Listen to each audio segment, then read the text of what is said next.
الحمد لله، والصلاة والسلام على رسول الله محمد بن عبد الله وعلى آله وصحبه ومن والاه. أما بعد، اللهم لا علم لنا إلا ما علمتنا إنك أنت العليم الحكيم. ليني التسواج في الدرس التاسع، دان لك سان التي ترى دروس اللغة العربية لغير الناطقين بها. أقواكيني الدرس التاسع lesson 9، دان لك سان ألف أتئني به. يعني من هذا الرجل؟ من هذا الرجل؟ Who is this man? Who is this man? هو عباس. عباس ni arákùnrin. He is Abbas. عباس تاجر. عباس olùṣòwò ni. عباس تاجر غني. Abbas jẹ́ olówó, olùṣòwò tó jẹ́ olówó. Abbas is a rich merchant. So Abbas jẹ́ olùṣòwò tó jẹ́ olówó. Hamidun mudarrisun. Hamid jẹ́ olùkọ́. Hamidun mudarrisun jadidun. Hamid jẹ́ olùkọ́ tuntun. Hamid jẹ́ olùkọ́ tuntun. Ma hadha? What is this? Ma hadha? What is this? Kí ni eléyìí? Hadha tuffahun. Eléyìí tuffahuni. Apple ni. Tuffahu fakihatun ladhidatun. Apple ó jẹ́ fakiha, ó jẹ́ èso tó dùn. Ó jẹ́ èso tí ó dùn. Ma dhalika? What is that? Kí ni eléyàn? Dhalika usfurun. Ẹyẹ ni eléyàn. Sparrow iná ni eléyàn. Al-usfuru ta'irun saghirun. The sparrow is a small bird. Sparrow ó jẹ́ ẹyẹ tó kéré. Al-arabiyyatu lughatun sahlatun. Al-arabiyyatu lughatun sahlatun. Arabic ó jẹ́ èdè tó easy. Arabic language ó jẹ́ èdè tí ó easy. Al-arabiyyatu lughatun jamilatun. Èdè Lárúbáwá ó jẹ́ èdè tí ó rẹwà. Ammarun talibun mujtahidun. Ammar ó jẹ́ akẹ́kọ̀ọ́ tó nígbìyànjú. Wa Mahmudun talibun kaslanu. Mahmud òun jẹ́ akẹ́kọ̀ọ́ tó jẹ́ ọ̀lẹ. Man anta? Tani ọ́? Who are you? Ana talibun. Akẹ́kọ̀ọ́ ni mí. Anta talibun jadidun. Ǹjẹ́ akẹ́kọ̀ọ́ tuntun ni ẹ́? Ṣé akẹ́kọ̀ọ́ tuntun iná ni ẹ́? Naam, bẹ́ẹ̀ ni. Ana talibun jadidun. Akẹ́kọ̀ọ́ tuntun ni mí. So n tá máa kánú dánilẹ́kọ̀ọ́ yìí inshallah ta'ala, wọn náà ni tí a ń pè ní an-na'tu wal-man'ut. An-na'tu wal-man'ut. So adjective àti noun tí adjective yẹn tó ń qualify. So inú èdè Lárúbáwá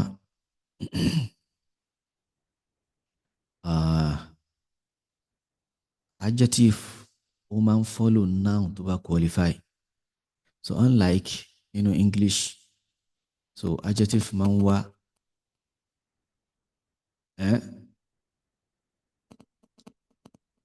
before noun tí ó ń qualify ni. In English, adjective ó máa ń wá before noun tí ó ń qualify ni. So lápèjọ ẹni sìn tàwa pé a new house.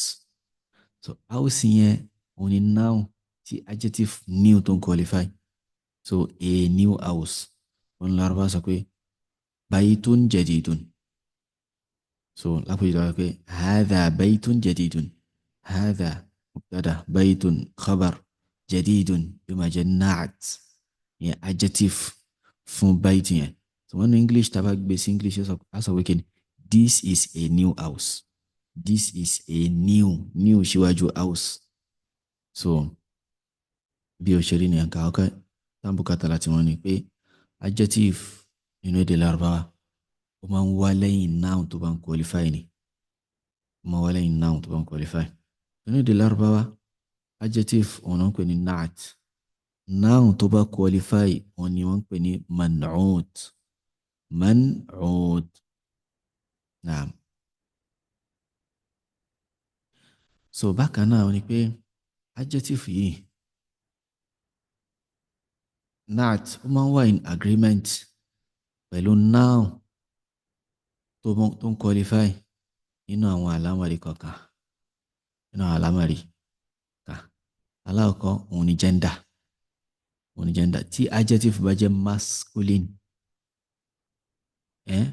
tí noun bá jẹ́ masculine adjective náà jẹ́ masculine tí noun bá jẹ́ feminine adjective náà jẹ́ kíni yóò jẹ́ feminine so àpèjúwe nínú ta kà níbí so hamidun mudarrisun jadidun hamidun mudarrisun jadidun so mudarris a rí pé mudarrisun níbí a rí pé kíni kì í ṣe mudarrisun iná ni so masculine ni so gbà tí náàtù náà fẹ́ wá tí sífà rẹ̀ fẹ́ wá tí ròyìn fẹ́ wá tí adjective fẹ́ wá jadidun kì í ṣe jadidatun so masculine ni wọ́n tẹ̀lé ra wọn àwọn sọ pé hamidun mudarrisun jadidatun khata agbègbàgì nìyẹn so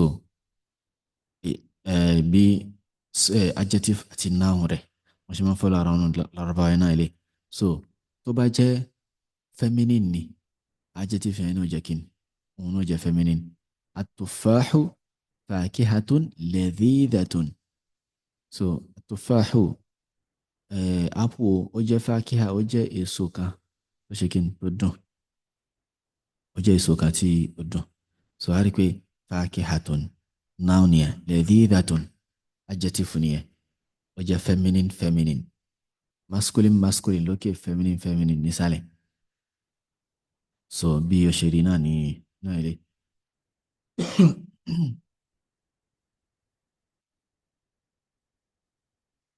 so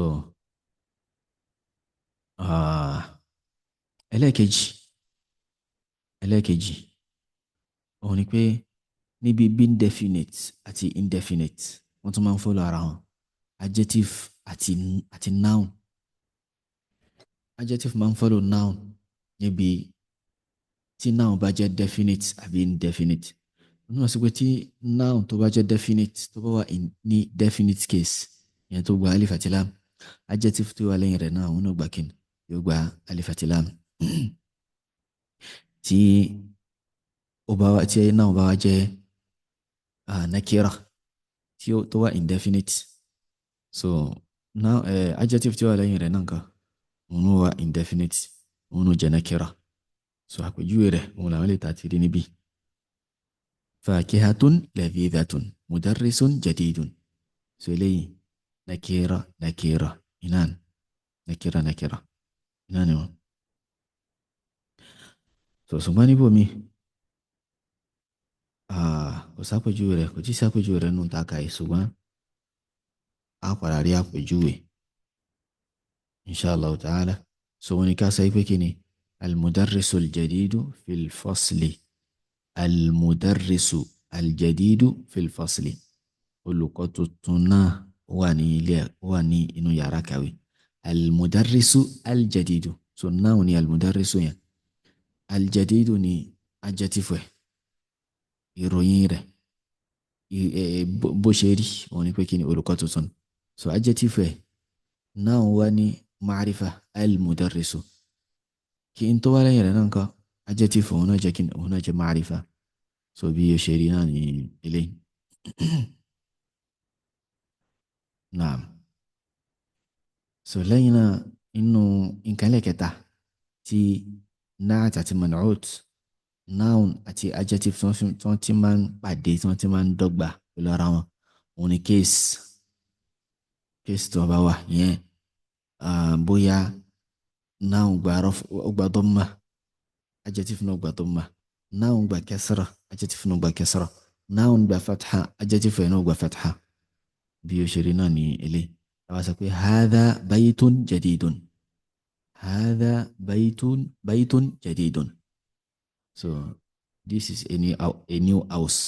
Hadha baytun òní noun jadidun òní adjective noun yẹn. So wọ́n pẹ́ banaitu baytan jadidan banaitu baytan jadidan I build a new house.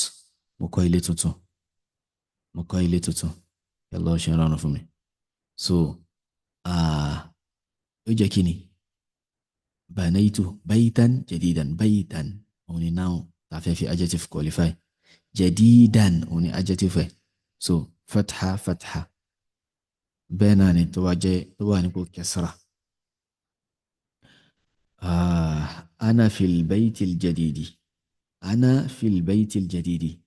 I am in the new house. I am in the new house. Mo wà ní inú ilé tuntun. Fi harfu jar albayti aljadidi. Albayti now aljadidi. Adjective. Naam. So bákan náà nípa ti definite àti indefinite wọn náà àti ṣàlàyé síwájú. Tó bá sọ pé ana fil baytil jadidi, a lè sọ pé ana fi baytin jadidin. Ana fi baytin jadidin. Tí bayt tó bá fi jẹ́ nakira, jadid náà jẹ́ nakira tó jẹ́ sífà rẹ̀. Bí ó ṣe rí náà ní eléyìí. Naam. So lẹ́yìn náà kàmí ta tún mọ̀ níbi inshallah ta'ala. Òun ni pé adjectives tó bá parí pẹ̀lú ani alif àti lam, kaslani kaslanu jaw'anu àti bẹ́ẹ̀ bẹ́ẹ̀ lọ. So irú àwọn adjective báyìí ni wọn kì í gba tanwin. Nítorí wọn bá tẹ̀lé ò bá gba tanwin, àwọn ò gba tanwin tí wọn. Anu tí wọ́n fi parí ẹ̀nà náà fi parí. Kaslanu wa mahmudun talibun kaslanu. Wọ́n sọ pé kaslanun. So àpèjúwe ó tún bọ̀ lórí ilé inshallah ta'ala. So bí ó ṣe rí ni wọ́n ní tamarin exercises. Iqra waktub, read and write. Read and write. Kọ́ kí o sì kà. So tí dé ìparí rẹ̀. lẹ́yìn náà wọ́n ní ضع في الفراغ في الجمل الآتية نعتا مناسبا. wọ́n ní fill in the blanks with suitable adjectives. So fi naat tó bá bá mu fi sínú àwọn ààyè tó gbófò yìí. Khadijatu talibatun. So irú taliba ò ní Khadija jẹ́. Khalidun tajirun. Irú tajir ò ní Khalid jẹ́ ṣe lówó ní àbí tálíkà àti bẹ́ẹ̀ bẹ́ẹ̀ lọ. So a fi rí gbogbo ẹ̀ báwọn inshallah. تمرنا لك تعونك ضع في المكان الخالي في الجمل الآتية منعوتا مناسبا. When you fill in the blanks with nouns suitable to the adjectives. So fi sí àwọn àyè tó gbófò yìí nínú àwọn ẹsẹ̀ ọ̀rọ̀ tó ń bọ̀ yìí. Man'ut ìyẹn noun tó bá bá mu. Al-arabiyyatu sahlatun. Ana dash qadimun. So bí ó ṣe rí iná ní ilé. lẹ́yìn náà wá sọ pé iqra read. Kaslanu jaw'anu. So wọ́n ní ká kẹ́ ilé lẹ́yìn tí ó máa fi sọ́kàn ìdájọ́ ilé tí a fi ṣe kí n dáfí máa ń ka irun kan báyìí. Ìjọba yìí sọ síwájú pé àwọn adjectives tó bá parí pẹ̀lú alif àti nun wọn kì í gbé wọn ṣe kí wọn kì í gba tanwin. So ilé ìdáwọ̀ náà al-mamnu' min as-sarf tá a padà kọ́ nígbẹ̀yìn tíra yìí inshallah ta'ala. So a kà gbé ana jaw'anu. Anta jaw'anu. So àti bẹ́ẹ̀ bẹ́ẹ̀ lọ títí dé ìparí ìdánilẹ́kọ̀ọ́ náà. àti dé ìparí ẹni tí wọ́n nọ́mbà fún wa pé kàkà. So al-kalimatul jadida, the new vocabularies. Al-lughatu, language. Al-lughatu, language. Shahirun, famous. Al-madinatu, city. Al-madinatu, city. At-ta'iru, bird, ẹyẹ. Al-yawma, today. Òní. Kaslanu, lazy. Jaw'anu, hungry. Atoshanu, thirsty, ọ̀gbẹ́ngbẹ́, ọ̀gbẹ́magbẹ̀yàn. Mal'anu, full, kí n kò kún, òní mal'an. Ghadbanu, kí ẹ máa bínú, angry. Al-usfuru, sparrow, ẹyẹ kékeré, báyìí, oríṣi kan náà ẹyẹ. Al-yawma, today. So wọ́n repeat it lẹ́ẹ̀mejì, Allahu a'lam tí ó ṣẹlẹ̀ bí ó ṣe rí náà ilé. Lẹ́yìn náà wọ́n mú bá wa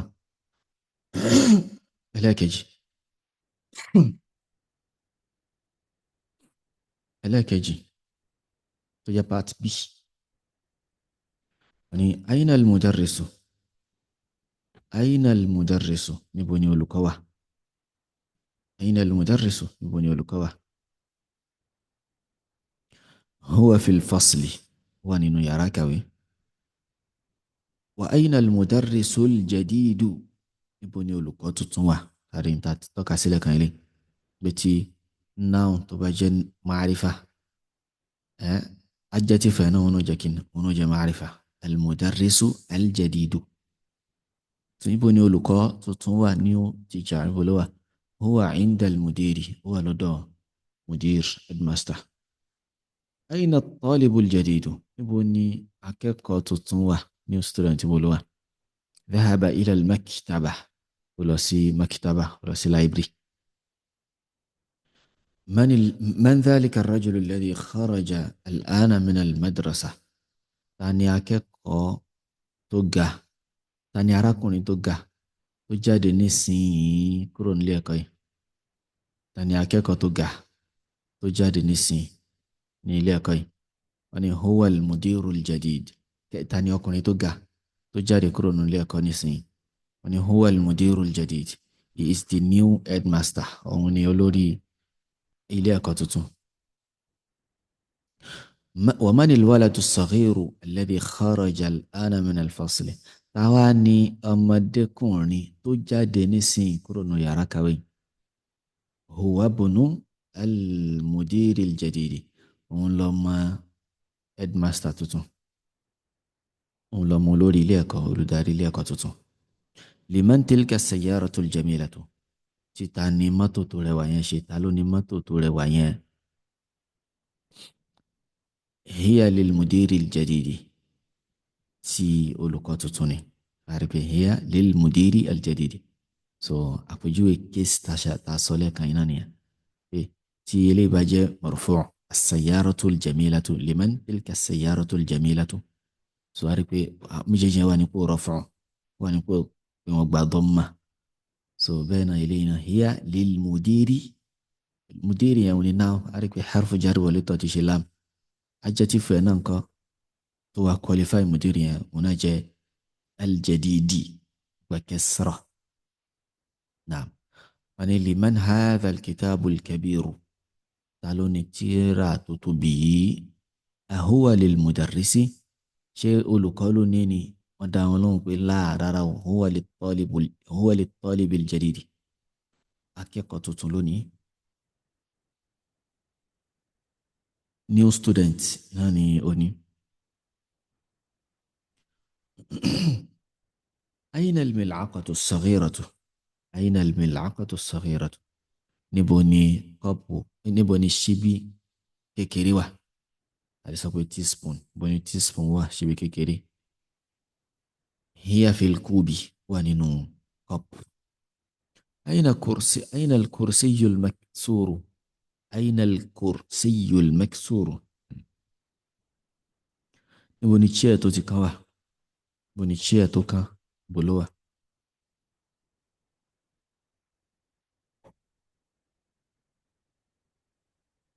ni huwa hunaka, it is over there, huwa níbẹ̀ yẹn, huwa ní ọ̀hún yẹn. So bí òṣèré náà ní eléyìí wá padà sí bẹ̀rẹ̀ rẹ̀ láti ṣàlàyé àwọn nǹkan kọ̀ọ̀kan nínú ìdánilẹ́kọ̀ọ́ tí orí kọjá.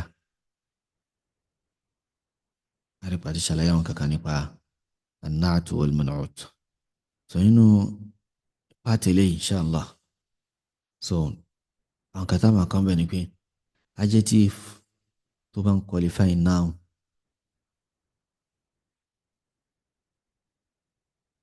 àbí a máa kọ́ adjective tó ń qualify definite noun, adjective tó ń qualify definite noun. So kẹ́ bá ṣe ní bí aina al-mudarrisu al-jadidu, aina al-mudarrisu al-jadidu, àti tọ́ka sí ní ìdánilẹ́kọ̀ọ́ tó rí kọjá èyí ti sọ ní sin náà láìpẹ́ iná láti mú ká lọ. So níbo ni olùkọ́ tuntun wà? Where is the new teacher?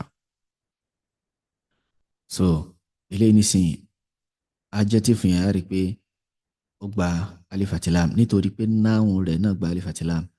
A gbọ́dọ̀ sọ pé aina al-mudarrisu jadidun, a gbọ́dọ̀ sọ bẹ́ẹ̀. A sì gbọ́dọ̀ sọ pé aina mudarrisun al-jadidu rárá. So a sọ pé aina al-mudarrisu al-jadidu. Naam, nǹkan àkọ́kọ́ tá a kàn bí eléyìí náà eléyìí. Aina at-talibu al-jadidu àti bẹ́ẹ̀ bẹ́ẹ̀ lọ. Ar-rajulu at-tawilu.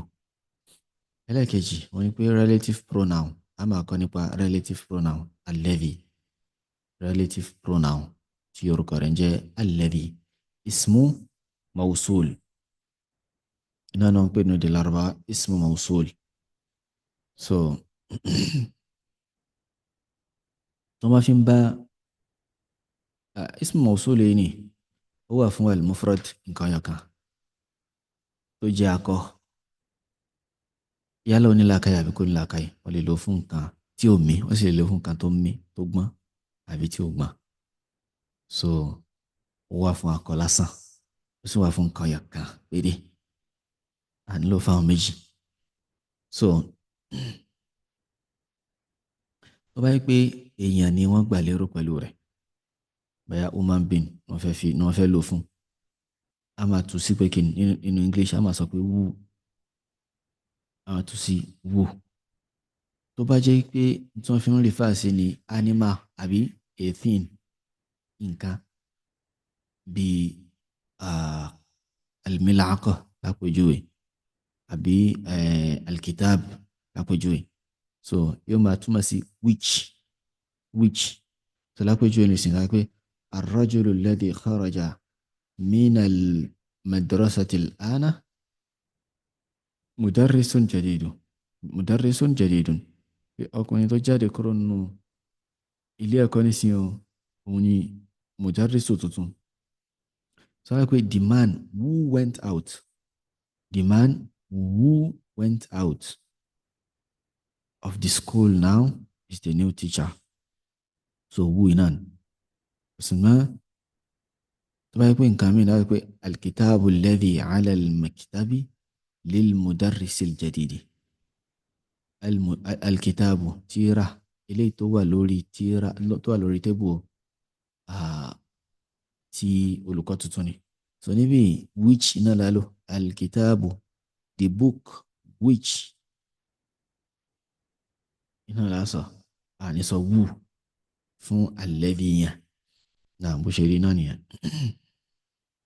Lẹ́yìn náà nǹkan mìíràn tún kọ́ òun ni li, tí ṣe alif àbí tí ṣe lam harfu jar, tí wọ́n bá lò pẹ̀lú noun tó ní alif àti lam. So alif àti lam yẹn yóò wá omitted, àní pé àní rí mọ́ lẹ́nu wa, àní rí mọ́ lẹ́nu.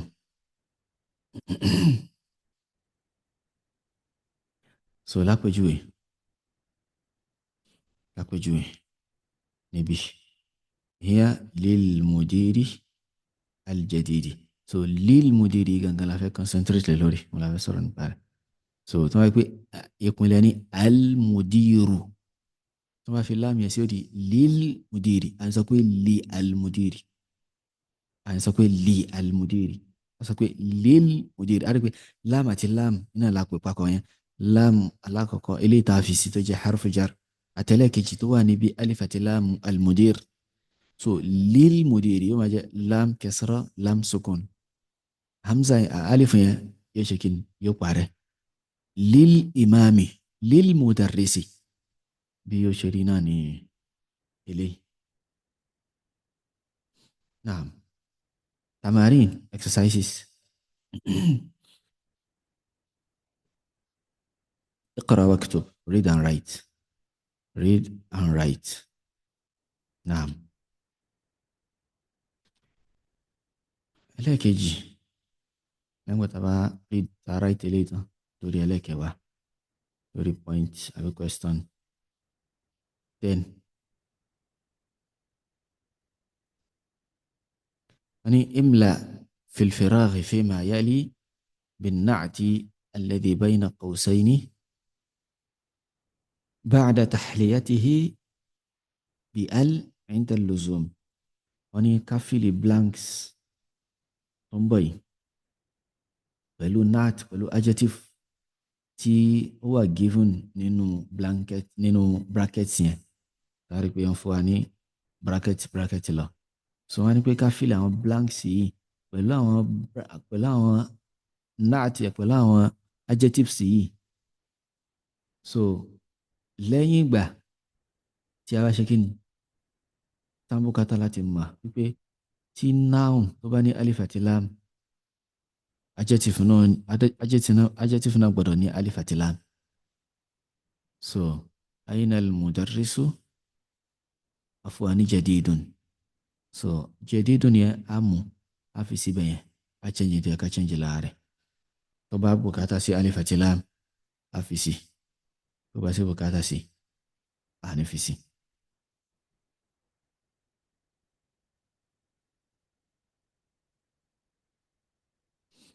so ibi tó bá ti ń bùkátà sí ká fi sí òun náà ni á fi sí, tí ó bá ṣe bùkátà sí á ní fi sí. Bí wọ́n ṣe kọ́ kalẹ̀ náà láṣẹ kí n lágbé síwájú rẹ̀.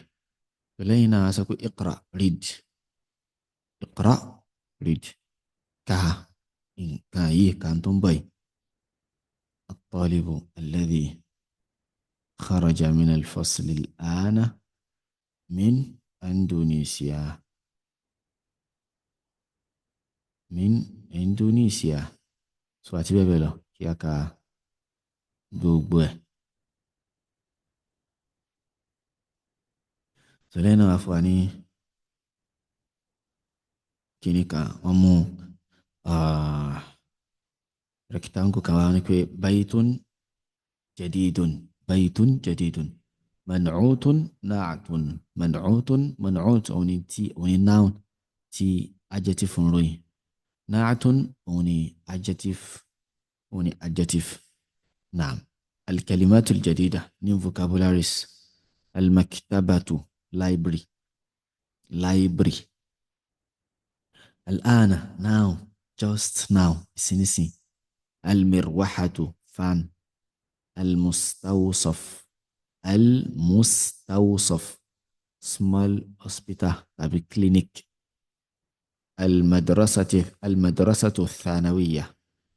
المدرسة الثانوية secondary school. الوزير minister. شهير famous popular. حاد sharp. sharp or sharpen nǹkan mú lẹ́nu iná ni ìtumọ̀ rẹ̀. so a ní rí jù báyìí lọ بإذن الله تعالى lẹ́yìn ìparí الدرس التاسع. والله تعالى أعلى وأعلم. سبحانك اللهم وبحمدك أشهد أن لا إله إلا أنت أستغفرك وأتوب إليك. والسلام عليكم ورحمة الله وبركاته.